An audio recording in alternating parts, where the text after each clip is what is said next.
So this, of course, is all intended to do a couple of things, but this is all about stopping and blocking Russia from using Syria as an extension of their Blue Stream pipeline, the Blue Stream 2. Well, the question is, because I think you're going to interpret this in a couple different ways, but who is blowing up the Homs pipeline? Is it Assad's people or is it other people? No, it's CIA operatives, which is what we'd call them Al-Qaeda. They are coming in. They are blowing it up. See, we want the airstrikes. We want to go and blow all that stuff up because Russia, they tried to put together, the pipeline that would all go through Turkey. Now, Turkey is not a good player. Turkey is arrogant. Let's put it that way. And no one really wants to be reliant upon Turkey. And now that we have, because if you look at where Syria is, I mean, Syria is right there on the same level as Cyprus. Cyprus has that Leviathan oil field. So we don't want Russia sending the gas out through Syria, but we certainly don't want them to import that in. And this is where the big aha moment came, because Russia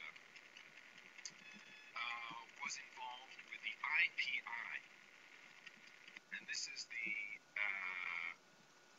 Iran-Pakistan-India pipeline, also known as the Peace Pipeline. How funny is that? Okay, have you heard of this thing? Not to any degree I'm going to hear about it now. Yes. So the IPI, this really started many, many years ago, and it was completely backed by the Russians. The gas coming from, here comes Turkmenistan. Now you have to know that Turkmenistan is where they have, outside of Leviathan, they have the mother lode of natural gas. And Iran wanted to, and if you look, you got to look at the map to understand all this stuff. Iran wanted to pipeline this through Pakistan into India. India and Pakistan kind of neighbors, and this is why Pakistan is very important. Now, the United States, and this includes Bill Clinton, Bush, Hillary, Lucifer Clinton, they backed the TAPI pipeline. This is the Turkmenistan, Afghanistan, Pakistan, India pipeline, also known as the 21st Century Silk Road. Does this ring a bell at all, John? It's interesting. Let's listen to Ambassador Susan Rice. This is from episode 344 of the New Agenda Show. Pakistan moves towards the 2014 transition. We know that government alone cannot grow Afghanistan's economy. So we must all continue to work to create an environment that attracts private sector investment. Last week, Foreign Minister Rasul, German Foreign Minister Westervelt, and Secretary of State Clinton met with 27 of Afghanistan's neighbors and partners to advance their shared vision of a new Silk Road. I think she has a lot to do before she leaves, because she's really ramping it up for her friends of the Texas oil companies. Of course, the Clintons have always worked for the Bushes ever since the days of Mena, Arkansas. So she's out there, and she's in front of a Georgian warship, which has been upgraded with help from the U.S. Coast Guard.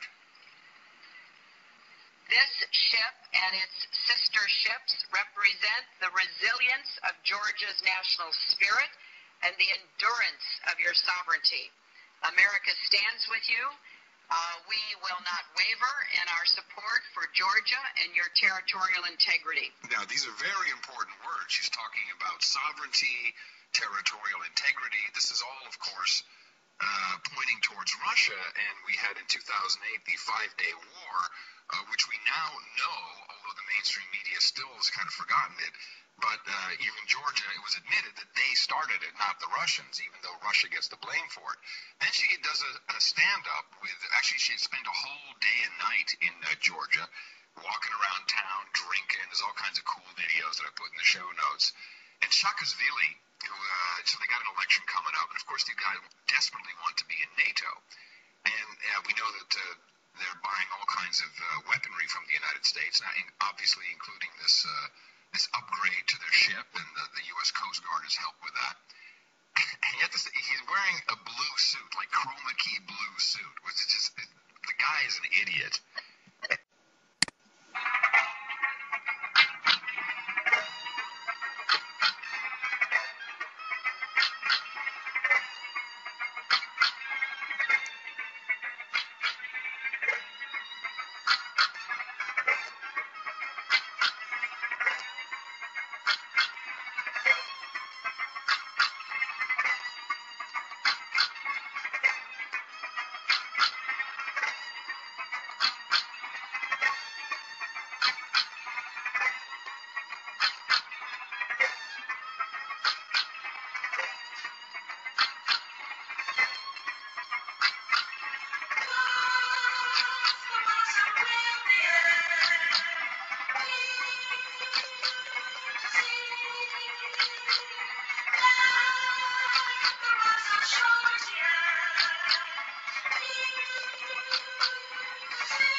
Invaded Afghanistan because they had to secure the country so that oil pipelines could be run from the Caspian Sea basin down through Afghanistan and Pakistan to the Arabian Sea, thus nearly bypassing Iran.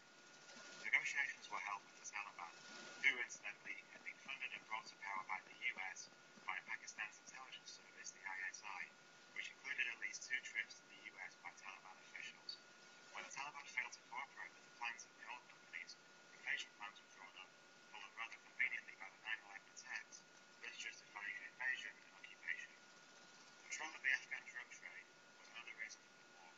The Taliban had to be removed from power, as for religious reasons, they massively reduced opium production shortly before 9/11, resulting in a major loss of revenue for multinational drug companies, as well as funding for CIA covert operations, traditionally financed by drug money.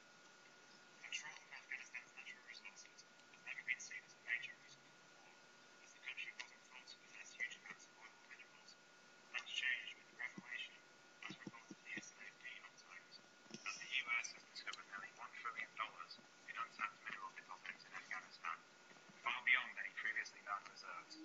Except it wasn't really a new discovery, as we've learned later in the article that huge mineral deposits had been identified by Soviet mining experts during the Soviet occupation of Afghanistan in the 1980s.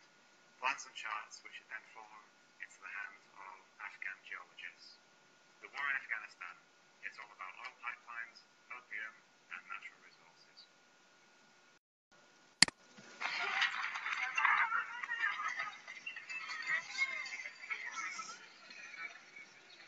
I found the population of 2 villages living destitute in the rubble of this shoe factory in Kabul. They'd fled attacks by warlords who'd robbed them and kidnapped their wives and daughters.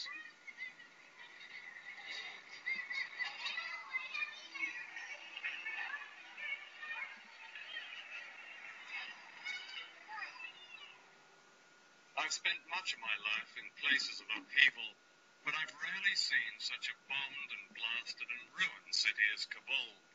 Most of the damage was done not by the Taliban, but by the Afghan warlords backed and trained and funded by America for more than 20 years. The same warlords who have been effectively put back into power by George Bush. While Afghanistan's liberation from the Taliban was welcomed here and brought certain freedoms, such as the opening of schools and the playing of music, for many people, another kind of terror replaced it, one barely acknowledged in the West. And not only has the government in Kabul no power and no money, the president, Hamid Karzai, dares not leave his office without his 42 bodyguards from the US Special Forces.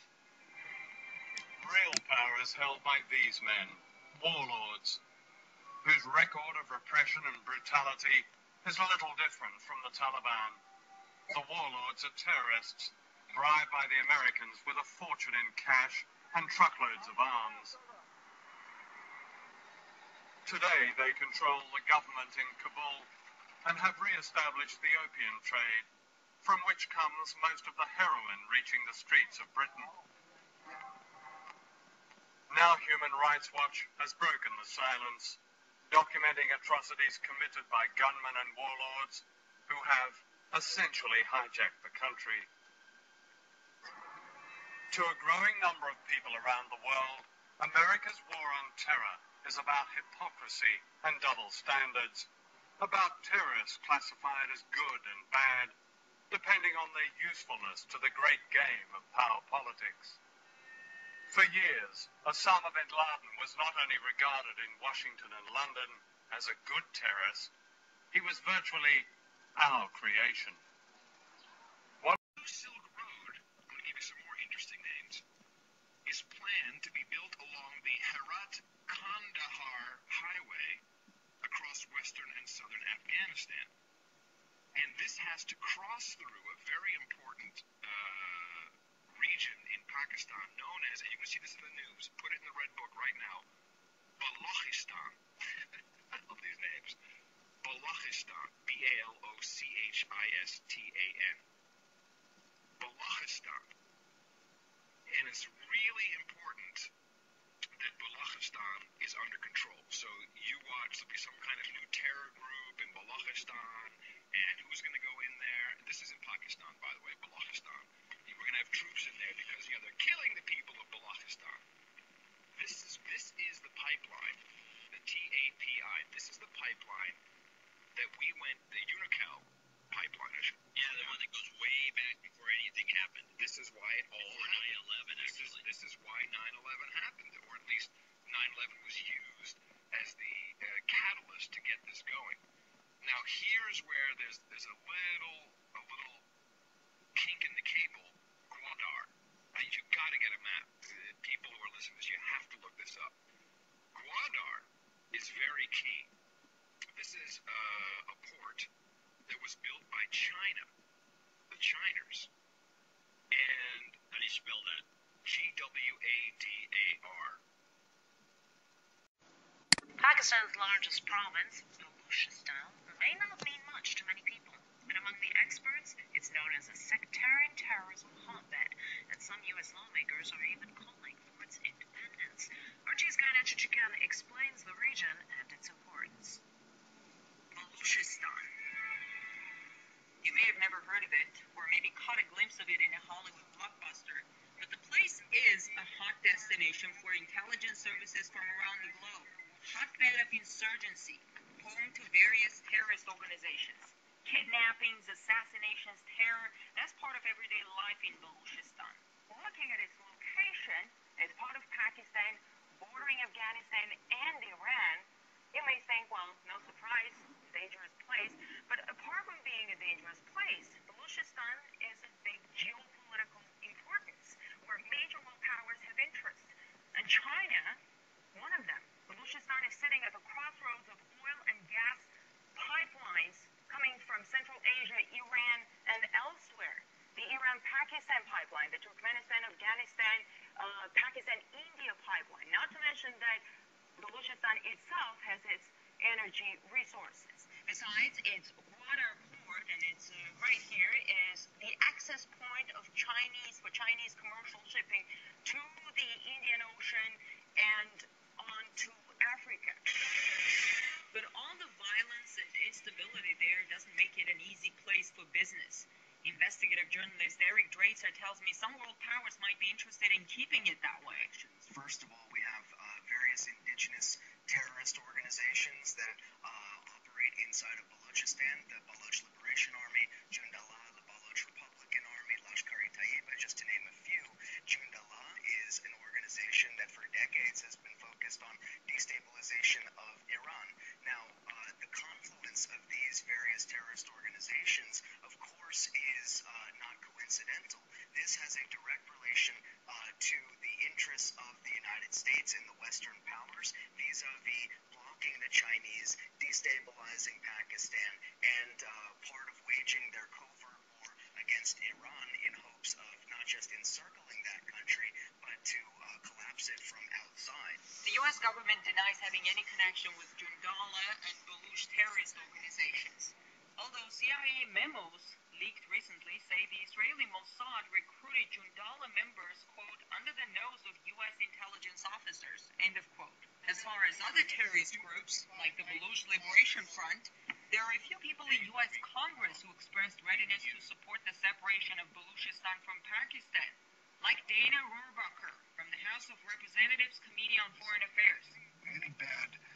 Anything that's coming up right now that the Pakistanis don't like about our attitude is being caused by actions taken by their government. As far as who could benefit from instability in Baluchistan, most experts say it's extremists of all kinds.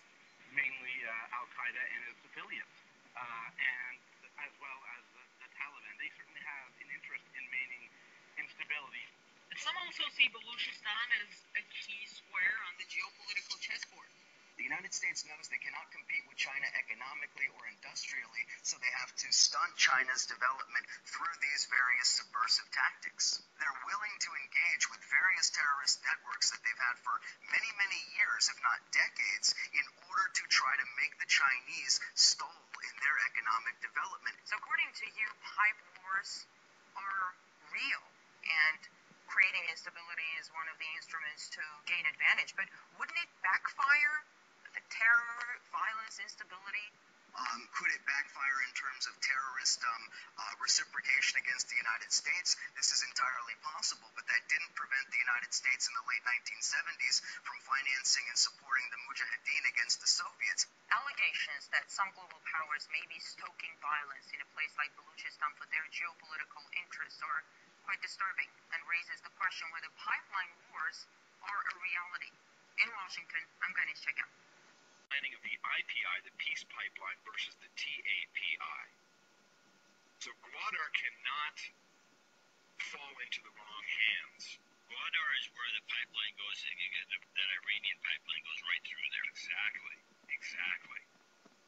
So, who runs all the big gas companies in Turkmenistan?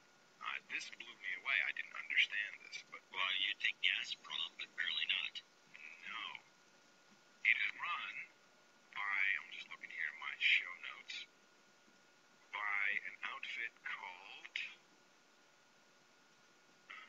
what is it here? It's run by Yusuf A. Maiman, and it is the Maghreb group of companies. Yusuf A. Maiman is a U.S.-educated Israeli, and he owns 30% of all the Egyptian gas, which is now, of course, not coming into Israel because all the pipelines were blown up. And he has no part in the Leviathan oil field. How do you spell that? What? Maghreb. M-A-G-R-E-V. Huh? I think it is. Let me just check. The book of knowledge doesn't care for that.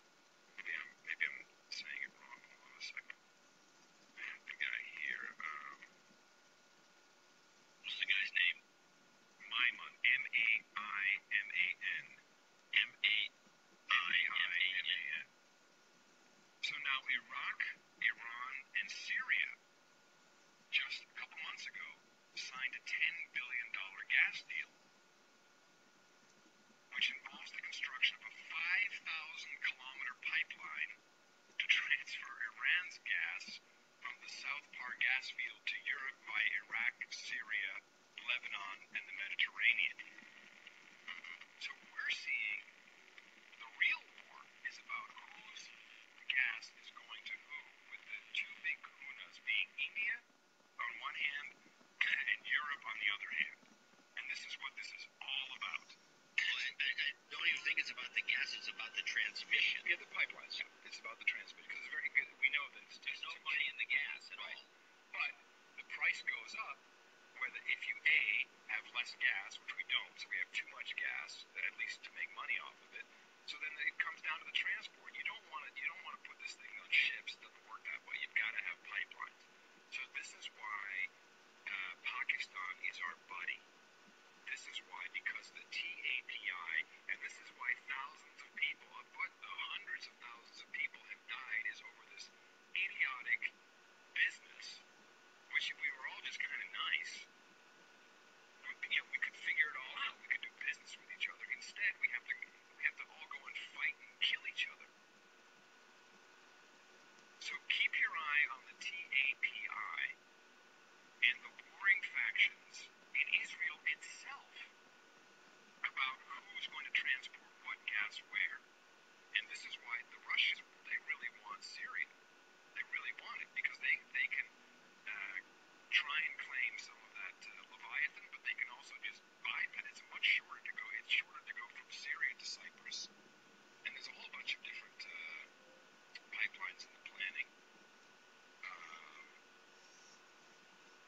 flaws in this logic?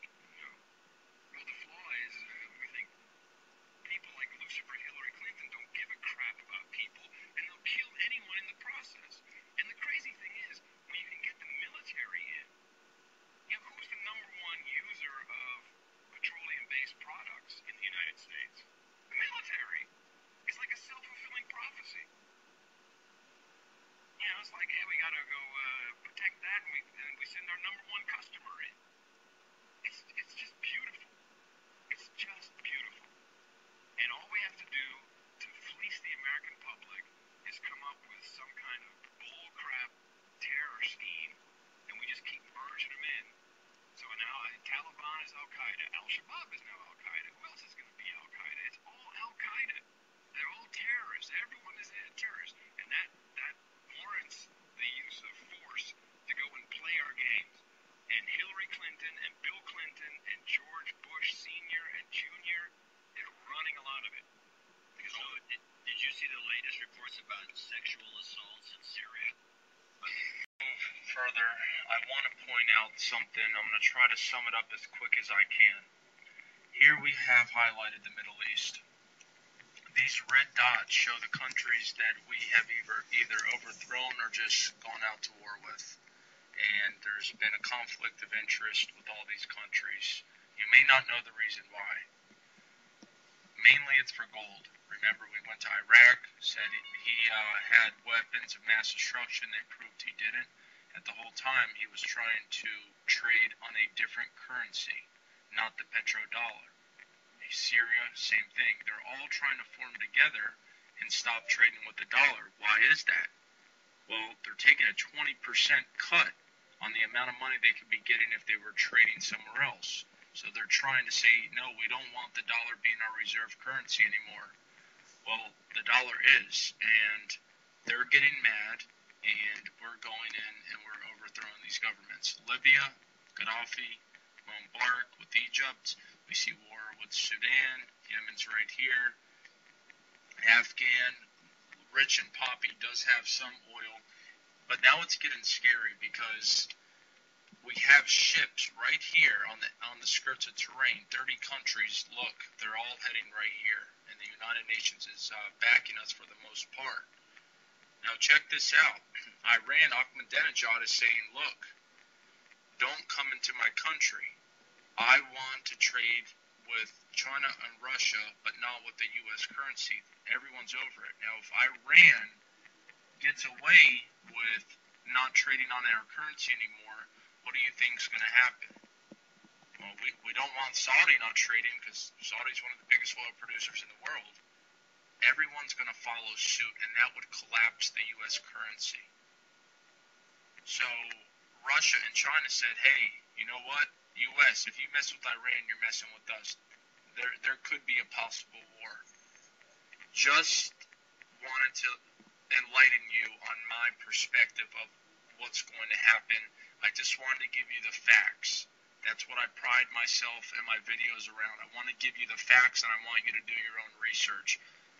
The reason I showed you this is because it's going to play a huge role in the price of oil coming up. If there is a war with Iran, you're going to see oil skyrocket high. And that's because the U.S. dollar could end up not being worth anything, and oil could be pushed back up to 150. And that's what analysts are talking about right now.